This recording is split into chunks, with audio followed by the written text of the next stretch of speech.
Live चल रहा है। वीडियो बनाएगा तू? चल मैं घूम के बनाना।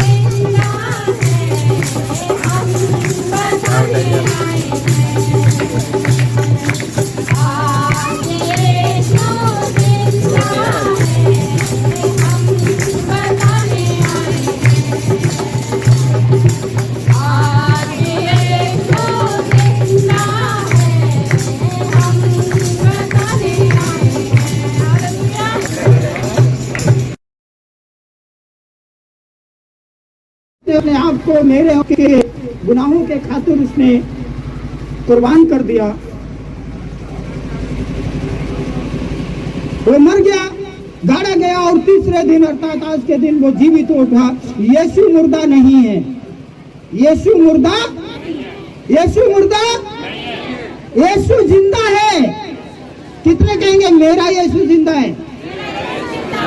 कौन विश्वास करता है मेरा यीशु जिंदा है? जो ये कहता है मेरा यीशु जिंदा है, तो उस परमेश्वर के साथ आनंदित हों और ऊंचे शब्द से कहें कि मेरा यीशु जिंदा है और किसी का नहीं। मेरा यीशु जिंदा है। और ये क्या था? आज मेरा यीशु जिंदा है। मेरा यीशु जिंदा है। वो यीशु कभी मरने वाला नहीं है। संसार की कोई भी ताकत मेरे यीशु को मार नहीं सकती। परमेश्वर का वचन यहाँ पर लिखा है मेरे प्रियो। मैं पूरे अध्याय जितना पढ़ा गया है उस सब पर आपका ध्यान नहीं, मैं केवल एक पद पर आपका ध्यान ले जाना चाहूंगा। प्रभु का वचन कहता है वो मारा गया, गाड़ा गया और तीसरे दिन मृतकों में से जीवित हो उठा और आज भी मेरा यीशु जिंदा है। तो मैं एक पद आपके सामने रखना चाहूंगा, इसी का 17वां पद। मैं गुजारिश करूंगा पादरी साहब पढ़ दीजिए 17 पद।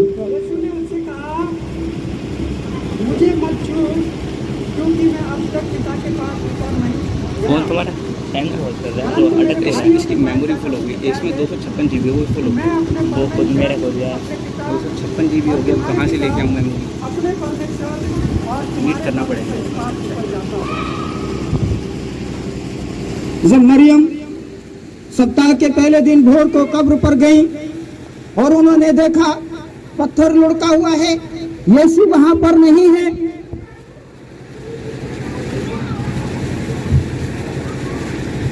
तब मरियम रोने लगी और कहने लगी कि मेरे यीशु की लोथ को भी किसी ने चुरा लिया, किसी ने उठा लिया है। और इसी वक्त में स्वर्गदूत आए और उन्होंने कहा तो जीवितों को मृतकों में, मुर्दों में क्यों ढूंढती है? यीशु मरा नहीं, अब मरा तो था मनुष्य के अपराधों के लिए, लेकिन अब वो मरा हुआ नहीं, परंतु अब वो जिंदा हो गया है। अब वो मरा हुआ नहीं, वो मृतकों में से फिर से जिंदा हो उठा है। तो जिंदों को जिंदों में ढूंढो और मुर्दों को मुर्दों में वहीं पड़े रहने दो। मुर्दे ढूंढने हैं तो कब्रिस्तान जाओ। अब तुम्हें कब्रिस्तान जाने की जरूरत नहीं है क्योंकि वो यीशु जिंदा हो चुका है। हालेलुया। सो यहाँ लिखा है जब मरियम के साथ यीशु संवाद कर रहा था तभी मरियम ने अपना हाथ बढ़ाया। किसको? यीशु को छूने के लिए, यीशु मसीह को छूने के लिए मरियम ने अपना हाथ बढ़ाया। तो यीशु मसीह ने कहा हे मरियम, यहाँ क्या लिखा है? मुझे मत छू। यीशु ने उससे कहा मुझे मत छू क्योंकि अब तक मैं अब तक पिता के पास ऊपर नहीं गया। एक सवाल आता है, कलवरी की क्रूस पर जब हम कलमे पढ़ते हैं वहां लिखा है तब यीशु ने जोर से चिल्लाकर कहा हे पिता मैं अपनी आत्मा तेरे हाथों में सौंप देता हूँ। और लिखा है कि यीशु का प्राण उसके देह से निकल गया। यहाँ यीशु मसीह, यही लिखा है ना, यहाँ यीशु मसीह कहते हैं हे मरियम मुझे हाथ मत लगा, मुझे मत छू, क्योंकि अब तक कौन सा दिन है, कौन सा दिन है? वो कहता अब तक मैं पिता के पास ऊपर नहीं गया हूं। यीशु था कहां, कहां था, कहां पर था यीशु? क्योंकि अब तक, अब कौन सा दिन है, कौन सा दिन है? दूसरा दिन है। भाई बीते दिनों में यीशु कहां था? फ्राइडे के दिन उसको डेथ हुआ, कब्र में रख दिया। उसी समय उसने कहा मैं अपनी आत्मा तेरे हाथों में सौंप देता हूँ। उसी समय उसे परमेश्वर के पास होना चाहिए। उधर डाकू से जो उसके अगल बगल में टंगा है उससे एक से कहता है तुझे, उसने जब पश्चाताप किया तो उसने ये नहीं कहा कि मेरे आने का तुझे इंतजार करना है, परंतु उसने, यीशु ने कहा तू आज ही मेरे साथ फिरदौस में होगा। कब? आप संवाद देखिए, उधर उस डाकू से कह रहा तू आज ही मेरे साथ स्वर्गलोक में होगा। कितने दिन का इंतजार कराया, कितने दिन का इंतजार कराया? कोई इंतजार नहीं, तुरंत उसी समय उसी घड़ी उसने कहा तू आज ही मेरे साथ स्वर्गलोक में होगा। परंतु सप्ताह के पहले दिन, तीसरे दिन वो मरियम से कह रहा है हे मरियम तू मुझे मत छू, क्योंकि मैं तो अब तक पिता के पास नहीं पहुंचा हूं। तो उस डाकू को तो परमेश्वर के पुत्र यीशु मसीह ने परमेश्वर के राज्य में, स्वर्गलोक में पहुंचा दिया उसी दिन, उसी घड़ी। लेकिन यीशु तो अब तक परमेश्वर के पास नहीं पहुंचा, वो कहां गया? अब क्योंकि मेरे पास इंडिकेशन आ गया है, ज्यादा देर आपको इंतजार नहीं कराएंगे, खाना तैयार हो गया है, इसलिए मैं मैसेज को, मेरे पास जवाब आया है कि थोड़ा शॉर्ट कर दीजिएगा क्योंकि खाना ठंडा हो जाएगा। मैंने कह दिया धूप में लगा दो ताकि गर्म बना रहे, और बोले फिर मजा नहीं आएगा। मेरे प्रियो, यीशु कहाँ था हमें सोचना है। एक पद मैं आपके सामने और पढ़वाना चाहूंगा, दानियल 7 अध्याय उसके 9 और 10 पद को मैं आपको बताना चाहूंगा कि यीशु था कहां। इन बीते दिनों में जब पिता के पास यीशु नहीं पहुंचा है तो यीशु था कहां। मैं सिर्फ ये बात आपको बताना चाहूंगा आज के दिन। दानियल 7 अध्याय और उसके 9 और 10 पद को कोई भी जन जल्दी से पढ़ दीजिए, और जो भी पढ़ेगा माइक ले ले अपने हाथ में जल्दी से। मैंने देखते देखते अंत में क्या देखा कि सिंहासन रखे गए और कोई अति प्राचीन विराजमान हुआ। उसका वस्त्र हिम सा उजला और सिर के बाल निर्मल ऊन सरीखे थे। उसका सिंहासन अग्निमय और उसके पहिए धधकती हुई आग से दिखाई पड़ते थे।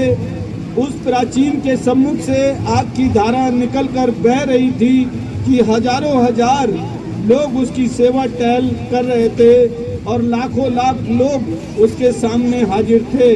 फिर न्यायी बैठ गए और पुस्तकें खोली गई। हाँ, यहाँ एक ये लिखा है, मैंने देखते देखते अंत में क्या देखा। यीशु कहाँ था? यीशु, आप समझ रहे हैं मेरी बात? मेरी आवाज आ रही है अब तक? पीछे खड़े हुए जगदीश भैया, आवाज आ रही है? यीशु कहां पर था? दानियल 7 अध्याय का 9 और 10 पद बताता है कि वह परमेश्वर के सिंहासन के पास, परमेश्वर का सिंहासन के पास अब तक यीशु मसीह नहीं पहुंचा है। यहाँ परमेश्वर के उस सिंहासन का, अर्थात परमेश्वर के स्वर्गलोक में जो सिंहासन पर, जिस पर प्रभु का, परमेश्वर का पुत्र यीशु विराजमान होगा, यहाँ परमेश्वर स्वयं विराजमान है। उस सिंहासन का व्याख्यान दिया गया है कि वो वहां पर क्यों नहीं पहुंचा था। लिखा है, मैंने देखते देखते अंत में क्या देखा कि सिंहासन रखे गए और कोई अति प्राचीन विराजमान हुआ। कौन? अति प्राचीन। अति प्राचीन का मतलब बहुत बुजुर्ग मतलब बहुत पुराना, बहुत सफेद बालों से बूढ़ा हो जाता है आदमी। इंसान के बाल यदि सफेद हो जाएं तो क्या बूढ़ा हो सकते हैं? बूढ़ा हो जाते हैं। अगर इंसान के बाल सफेद हो जाएं तो वो इंसान बूढ़ा हो जाता है? काजी साहब, अगर बाल सफेद हो जाएं तो वो इंसान बूढ़ा हो जाता है? भैया मेरे सब सफेद हैं, कोई भी काला नहीं है। जॉन दयाल भैया के सब सफेद हैं और वो कहते हैं मैं 26 साल का हूं, 62 का नहीं हूं। वो कहते हैं 62 का मैं, 62 में 26 में फर्क होता है। 62 और 26 में फर्क होता है या नहीं? नहीं होता है। वो कहते हैं कोई फर्क नहीं, मैं तो 26 का हूं। और जो 26 वाला हो मेरे सामने आके खड़ा हो ले, मुझसे बात कर ले, तो वो तो 26 का बताते हैं। और सुरेश तुम सोचो कितने साल के हो।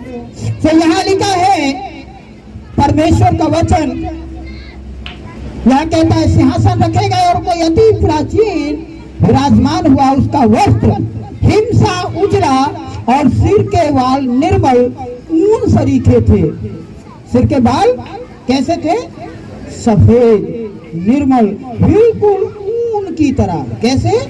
बिल्कुल ऊन के सरीखे थे। उसका सिंहासन अग्नि में था। कैसा था? सिंहासन कैसा था? उसका सिंहासन अग्नि में था। उसके पहिए धधकती हुई आग थे। उसका सिंहासन अग्नि में था और उसके पहिए में से धधकती हुई आग निकलती थी, उस आग की लपटें निकलती थी। उसके पहिए धधकती हुई आग से दिखाई पड़े थे। उस प्राचीन के सम्मुख से आग की धारा निकलकर बह रही थी। किसकी धारा? आग की। उसके लिखा है उसके सम्मुख से आग की धारा निकलकर बह रही थी। वे हजारों लोग उसकी सेवा टहल भी कर रहे थे। देखिए सब तरफ आग है। सिंहासन में से भी आग निकल रही है, सिंहासन में से भी आग निकल रही है, पहियों में से भी आग निकल रही है, उसके सामने भी आग है, हर तरफ आग ही आग है। परमेश्वर का आत्मा जब उतरता है, मूसा के सामने जब झाड़ी में उतरा, जब मूसा के सामने जब झाड़ी में परमेश्वर का आत्मा उतरा तो उसने क्या देखा? आग तो झाड़ी में लगी है, आग तो जल रही है, लेकिन वहां झाड़ी भस्म नहीं हो रही है। वो परमेश्वर आग में ही अपना दर्शन देता है। उसके सामने आग है, पहियों में आग है, सिंहासन में आग है, चारों तरफ आग है। और मेरे प्रियो, परमेश्वर छोटी मजाक बात नहीं है, इस बात को ध्यान रखिए। वो परम पवित्र परमेश्वर मजाक बात जो आग से खेलेगा, जो आग से खेलेगा। मैं एक चेतावनी देना चाहता हूँ उस वचन के द्वारा। परमेश्वर आग है, ये वचन कहता है, मैं नहीं कह रहा हूँ, बाइबल कहती है। आप स्वयं पढ़ लीजिए कि परमेश्वर आग है और जो आग से खेलेगा, आप बेहतर जानते हैं, मैं नहीं कहूंगा, जो आग से खेलेगा तो पवित्र हो जाएगा। सोना जितना जलता है उतना ही, सोना जितना जलता है उतना ही, और लकड़ी जितनी जलती है उतनी भस्म भी हो जाती है, खत्म भी हो जाती है। तो अब जांच लें, परमेश्वर तो आग है, आप कौन है? आप कौन है? रियली तैयार कर लिया? तो क्या जरूरत है अपने आप को निखारने की, उस आग में जलाने की। और उस आग में कैसे जलेंगे? उस परमेश्वर की आग में कैसे जाएंगे? जब तक कि हम उसमें प्रवेश ना करें तब तक हम निखर नहीं सकते। जब तक हम उसमें प्रवेश ना करें तब तक हम उसमें निखर नहीं सकते, और निखरने के लिए हमें उस आग में जाना पड़ेगा। परमेश्वर आग है। यदि पाप आपके जीवन में पाया जाता है तो मेरे प्रियो वो जलाकर भस्म कर देगा, और यदि सचमुच में आप निराश होना है उस परमेश्वर के लिए तो निखार कर आपको कुंदन बना देगा। अगर आपके अंदर पाप है तो आप जलकर भस्म हो जाएंगे, और यदि वास्तव में आप निराश होना है, चोखा सोना है परमेश्वर के विश्वास में, तो आप निखर कर कुंदन बन जाएंगे। हालेलुया। कोई कुंदन तो नहीं हमारे बीच में है ना? तो निखर कर आप कुंदन बन जाएंगे। Praise the Lord. परमेश्वर आग है। तो लिखा है फिर हजारों हजार लोग उसकी सेवा टहल कर रहे थे और लाखों लोग उसके सामने हाजिर थे। फिर न्यायी बैठ गए और पुस्तकें खोली गई। सिंहासन के सामने क्या हुआ? न्यायी बैठ गए। ये तो परमेश्वर का प्रताप था। न्यायी बैठ गए और फिर किताबें खोल दी गई। किसकी किताबें खोल दी? जीवन की पुस्तक की। जीवन की पुस्तक खोल दी गई, जिसमें मेरा और आपका, हम में से हर एक का, संपूर्ण मानव जाति का नाम लिखा हुआ है, और उसके काम भी लिखे हुए हैं। आज आप जो कर रहे हैं, आज मैं यहाँ पर आपको परमेश्वर के वचन से अगुवाई दे रहा हूँ और आप सुन रहे हैं, परमेश्वर के राज्य उस जीवन की पुस्तक में लिख गया है, और यहाँ से जाने के बाद आप जो करेंगे वो भी सब लिख जाएगा। ऐसा नहीं आज ही का यही समय लिख गया। यहाँ से जाने के बाद भी आप जो कुछ भी करेंगे वो भी उस जीवन की पुस्तक में लिख जाएगा, और उस लिखे हुए के अनुसार आपका न्याय होगा। मेरे प्रिय, यीशु कहा था, ये तो परमेश्वर का प्रताप हो गया। हम एक और परमेश्वर का वचन को देखें, प्रकाशित वाक्य 20 अध्याय 11 से 15 तक। प्रकाशित वाक्य 20 अध्याय पढ़े।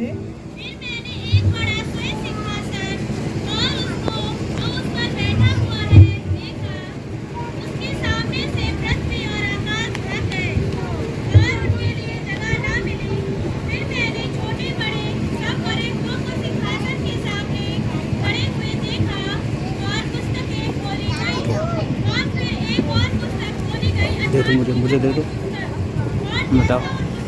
बैठो। हाँ।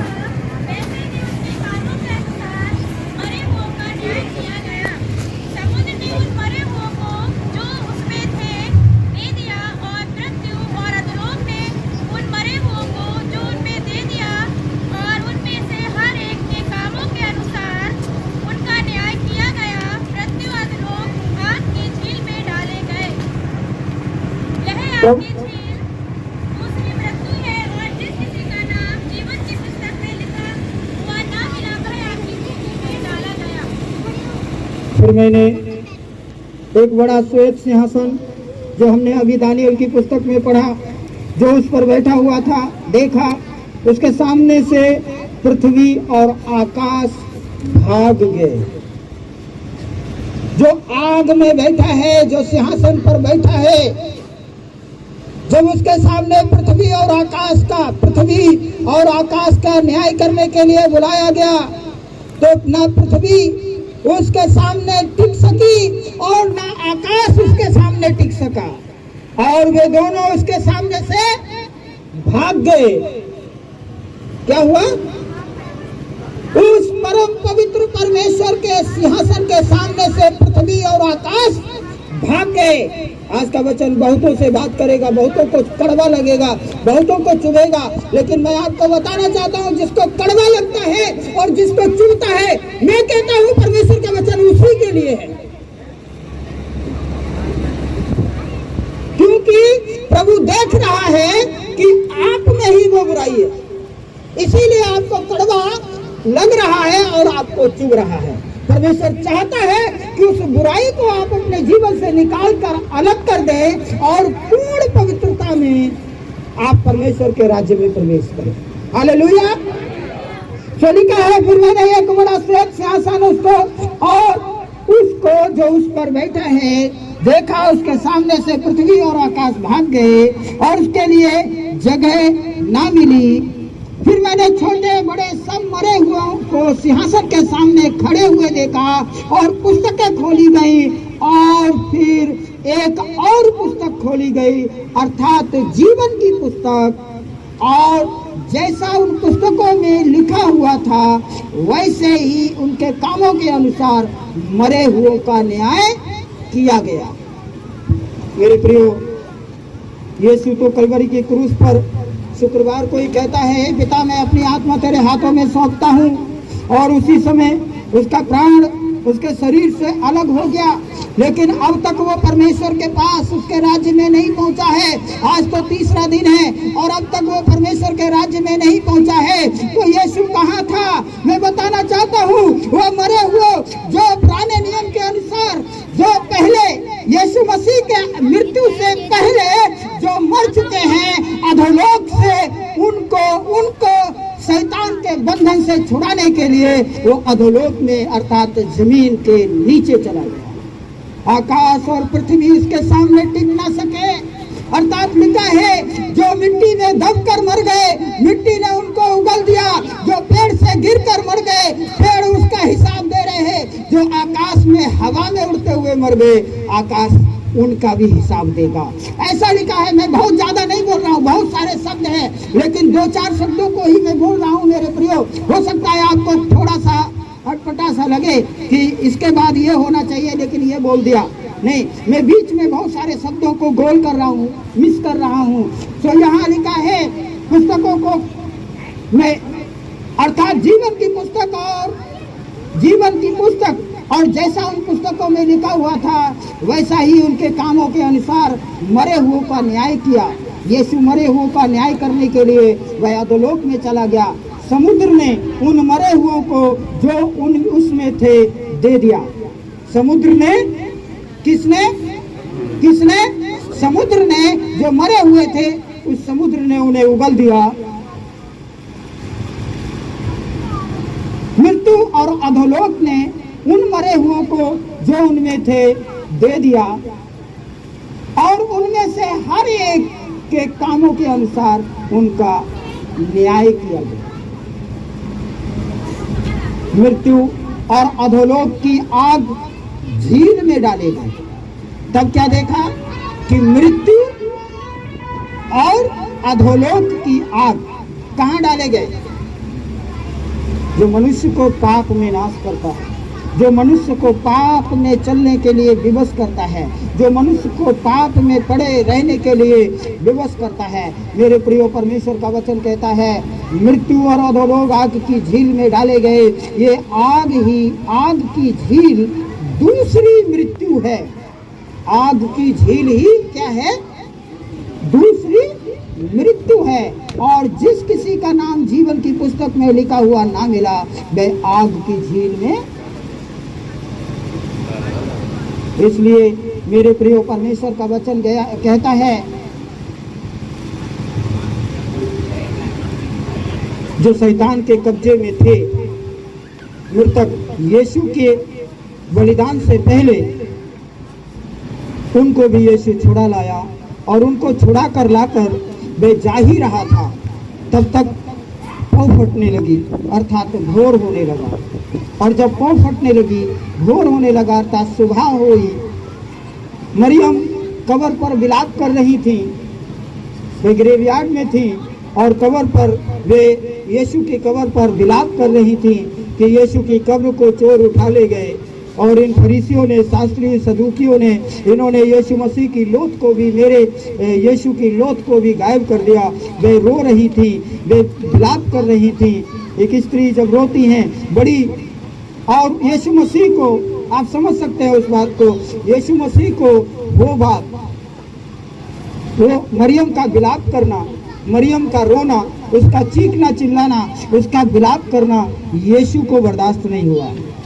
यीशु उसको जब अधिक कोई विलाप करता है तो बहुत से लोग पिघल जाते हैं, और यीशु का हृदय भी पिघला और वह आकर ये मरियम के पास आकर खड़ा हो गया। लेकिन अपने आप को यीशु ने मरियम से छुपा लिया। वह मरियम के पास आकर खड़ा हुआ और बोला, हे मरियम। उसने कहा, हे रब्बी, है ना, पढ़ दीजिए उस बात को, यूहन्ना रचित सुसमाचार में 20 अध्याय में उस भाग को पढ़ दीजिए।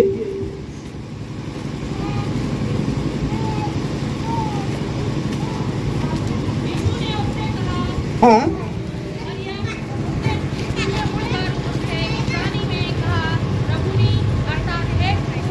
रब्बूनी अर्थात है गुरु।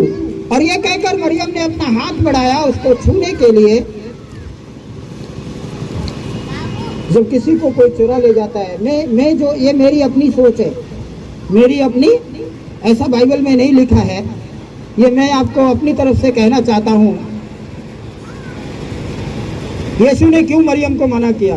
यीशु रो रही हूँ, वो मरियम रो रही थी। यीशु अचानक अपनी पहचान को छुपाकर उनके पास आके खड़े हो गए, और मरियम ने सोचा ये बाग का माली है, इस कब्रिस्तान में, इस कब्र, इस आसपास के क्षेत्र में जो पेड़ पौधे लगे हैं, रखे हैं, इनकी देखभाल करने वाला है। इसलिए वह अपने हाथ लेकर उसके पास गई, शायद उससे विनती करने के लिए, उसे निवेदन करने के लिए। कई बार क्या करते हैं, जब हम विनती निवेदन करते हैं, अपना काम किसी से निकालना होता है, हम दूसरों के पांव भी पकड़ लेते हैं। तो हो सकता है मरियम ने अपने हाथ बढ़ाए हों उसके पांव पकड़ने के लिए कि मेरे यीशु की लौट को मुझे दे दो। ये मैं अपनी तरफ से कह रहा हूं, बाइबल में ऐसा नहीं है।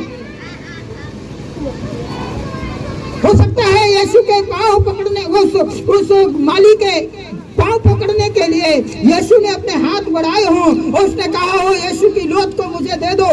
कई बार कहते हैं मैं तो उसके पैर पकड़ लूंगा, जब तक मेरा काम ना हो जाए मैं छोड़ूंगा ही नहीं, है ना। कई कामों में कहते हैं ना, पैर पकड़ लो, जब तक काम ना हो जाए छोड़ना ही मत। तो मरियम ने भी यही सोचा होगा, जब तक यीशु की लोथ मुझे ये माली ना दे दे या बता ना दे कि यीशु की लोथ कहाँ है, तब तक मैं इसके पांव ना छोड़ूं। और शायद यही सोचकर मरियम ने अपने हाथ बढ़ाए होंगे, और यीशु पीछे हटा और कहा, हे स्त्री मुझे मत छू, हे महिला मुझे मत छू, क्योंकि मैं तो अभी परमेश्वर के पास नहीं पहुंचा, मैं अभी परमेश्वर के पास ऊपर नहीं पहुंचा हूं। मेरे प्रियो, वहां पर परमेश्वर का वचन कहता है, अब मुझे जाना है, देख मैं तेरे पास तो आ गया, अब मुझे मेरे परमेश्वर के पास जाना है और उसके पास जाकर मुझे फिर वापस भी आना है। हम थोड़ा सा आग की ओर और ध्यान देंगे। यूहन्ना रचित सुसमाचार 5 अध्याय का 29वां पद, थोड़ा सा आग की ओर और ध्यान देंगे।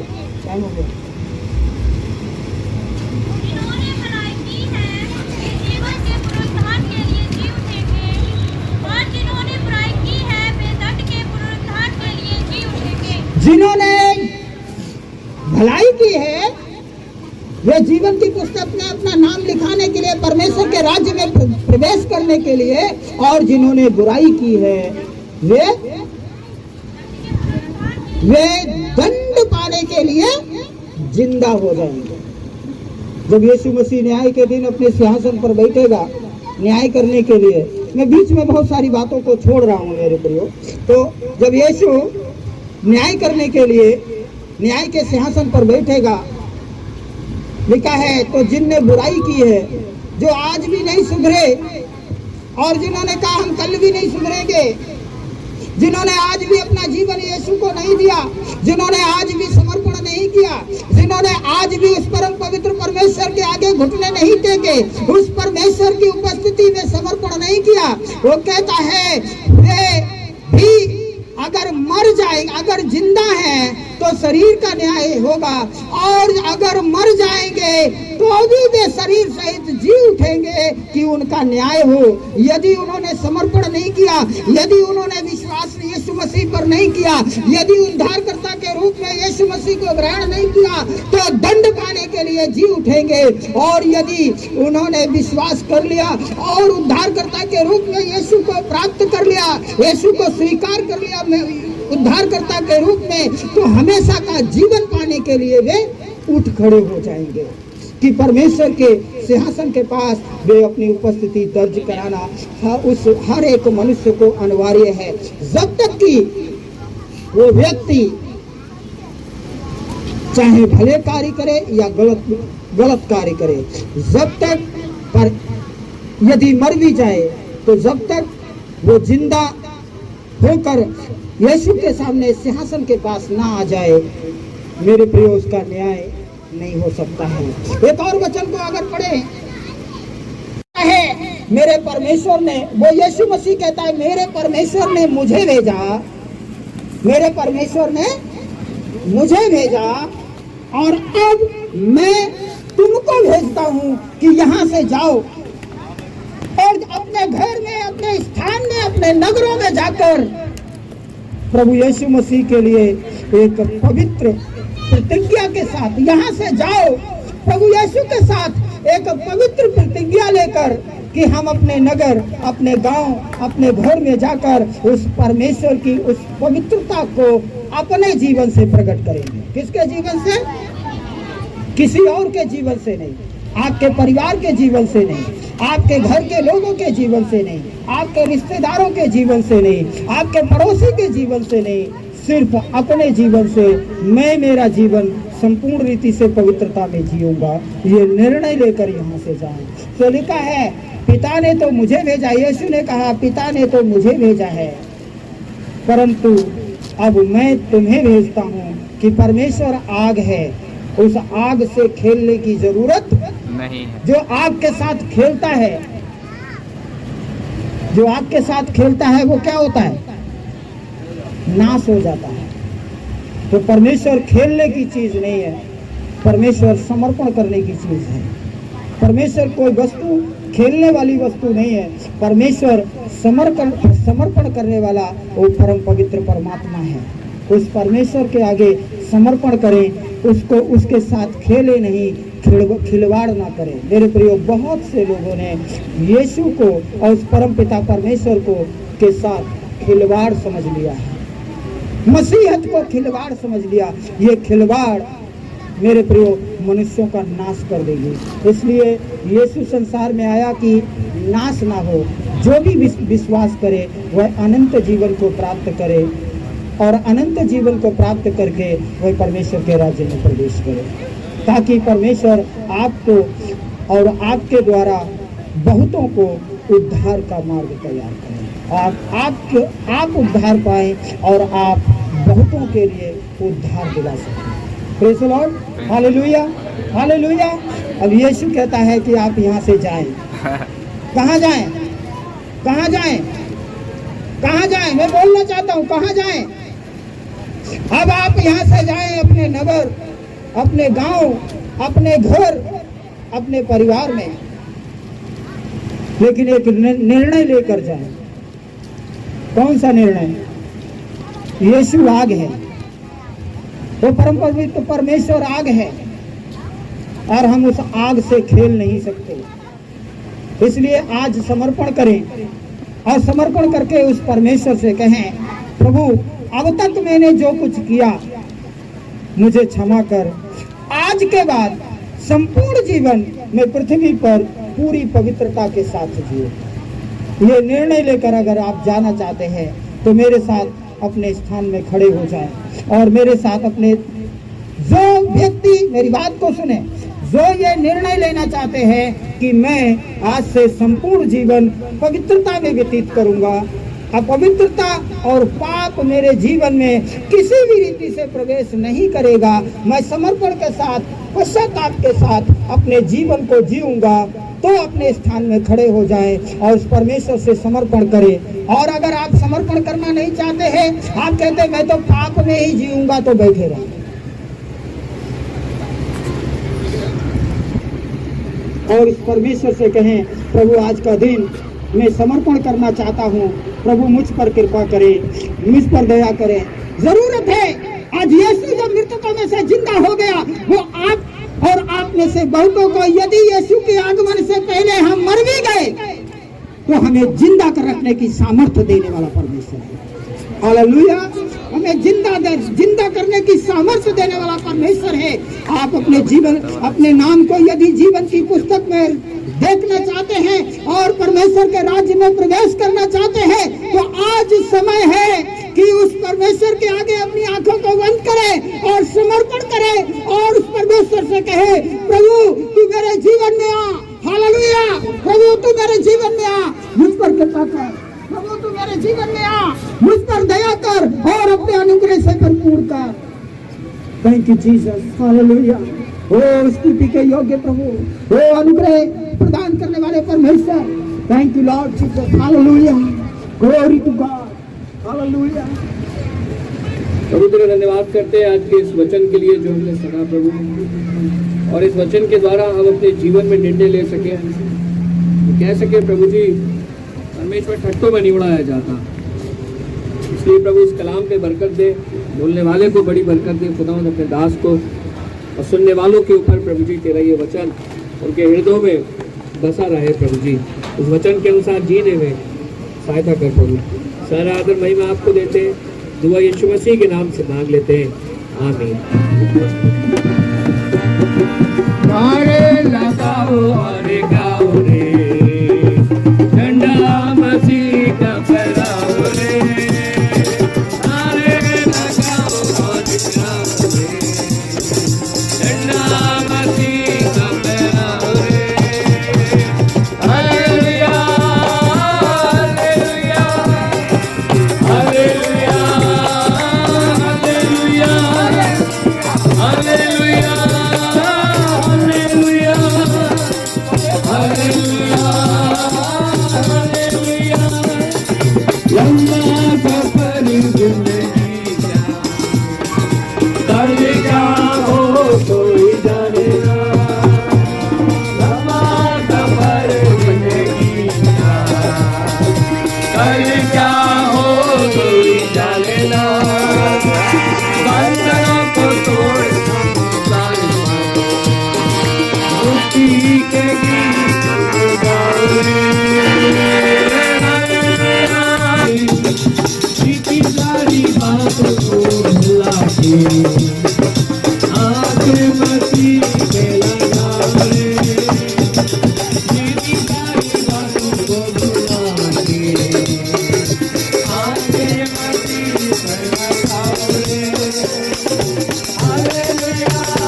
दोनों के पास्टर अनिल मैं उपस्थित होना चाहूँगा इस ग्राम पर आशीष पानी पास्टर अनिल के साथ।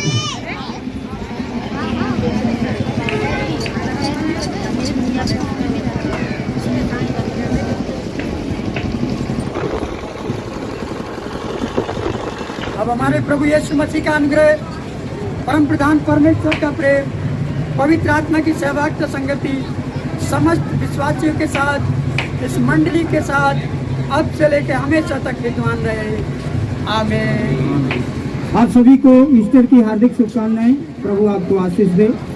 Happy Easter. मैं गुजारिश नथानियल जी और उनकी वाइफ, उनका परिवार सामने आ जाए। पास्टर अनिल जी और मेरा परिवार भी। कौन कौन है?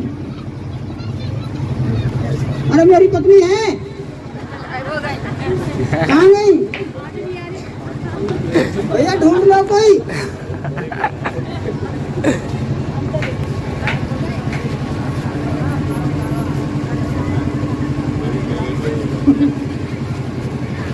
अरे भैया मेरी वाली कहाँ गई?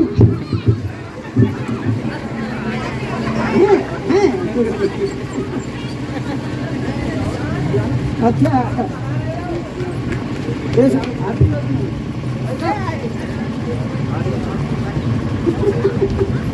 भैया देखो अपनी अपनी वाइफ के साथ खड़े हो ना, नहीं तो वो हो जाएगा। भाई अनोज की वाइफ यहाँ नहीं है, वो घर पर इसलिए वो सिंगल खड़े हैं, लेकिन वो शादीशुदा है, कुआरे नहीं है। ध्यान रखो। तो मेरी वाइफ आ गई। मेरे लड़के कहाँ गए? भैया कहाँ?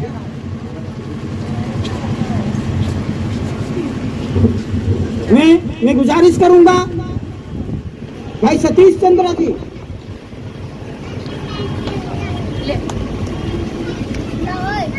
फिर आप आए और हम सबके लिए प्रभु से दुआ मांगे।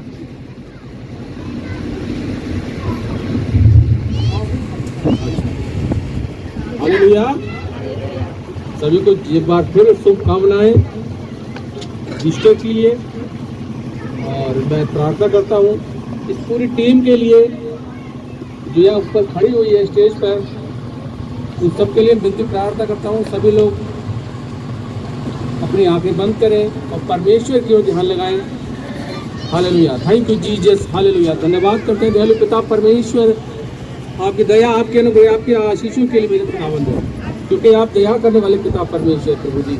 हाँ मेरे खुदावंद यीशु मसीह, आपकी जो दिन जीव थे मेरे पिता परमेश्वर और सीधे स्वर्ग हो गए मेरे पिता खुदावंद यीशु मसीह। और हाँ परम पिता परमेश्वर के दाहिने हाथ विराजमान है मेरे पिता परमेश्वर। और हमारी विनती और प्रार्थना को वहाँ तक पहुँचाने वाले प्रभु जी आप है परमेश्वर। और खुदावंद यीशु मसीह, हम लोगों ने जो विश्वास के साथ इस बात कहा है पिता परमेश्वर कि खुदावंद यीशु मसीह तेरे वचन पर चलेंगे मेरे खुदावंद, तो सिर्फ सुनने वाले ना बने पिता, उस पर चलने वाले बने पिता परमेश्वर। हम हर एक बात में आपका धन्यवाद करते पिता परमेश्वर। खुदावंद यीशु मसीह एक बार फिर हम धन्यवाद करते पिता इस पूरी जमात के लिए पिता, जिन्होंने ये इंजाम किया मेरे खुदावंद यीशु मसीह, जिन्होंने अपने हाथों को बढ़ाया पिता परमेश्वर, जिन्होंने पिता परमेश्वर इसको सहयोग दिया खुदावंद यीशु मसीह, तो उसके लिए हम आपका धन्यवाद करते पिता।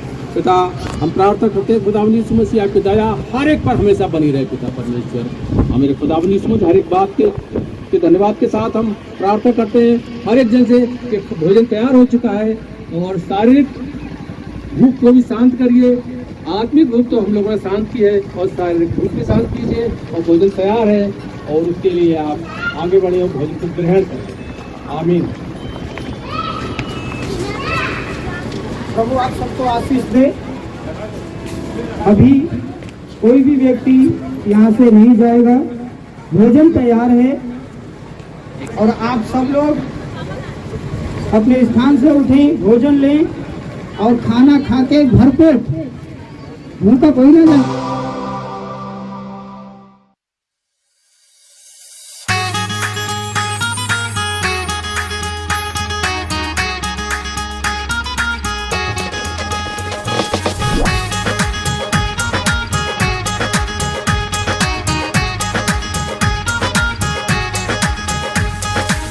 तू मेरे जीवन की रोटी है, तू मेरे जीवन का पानी है। तू मेरे जीवन की रोटी है, तू मेरे जीवन का पानी है। खाता रहूं पीता रहूं, खाता रहूं पीता रहूं, तेरी ही महिमा गाता रहूं। तू मेरे जीवन की रोटी है, तू मेरे जीवन का पानी है। तू मेरे जीवन की रोटी है, तू मेरे जीवन का पानी है।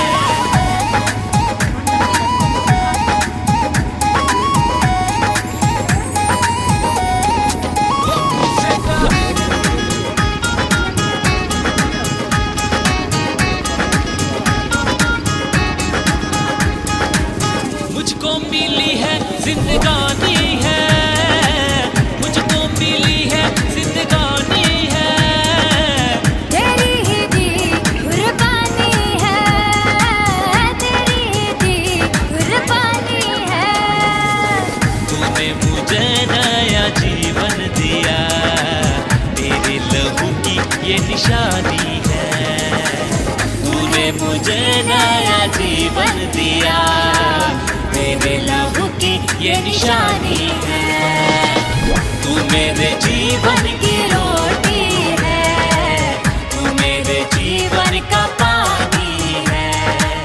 तू मेरे जीवन की रोटी है, तू मेरे जीवन का पानी है। ओ यीशुआ तू आ जा रे, यीशुआ तू आ जा रे, यीशुआ तू आ जा रे, यीशुआ तू आ जा रे। ओ यीशुआ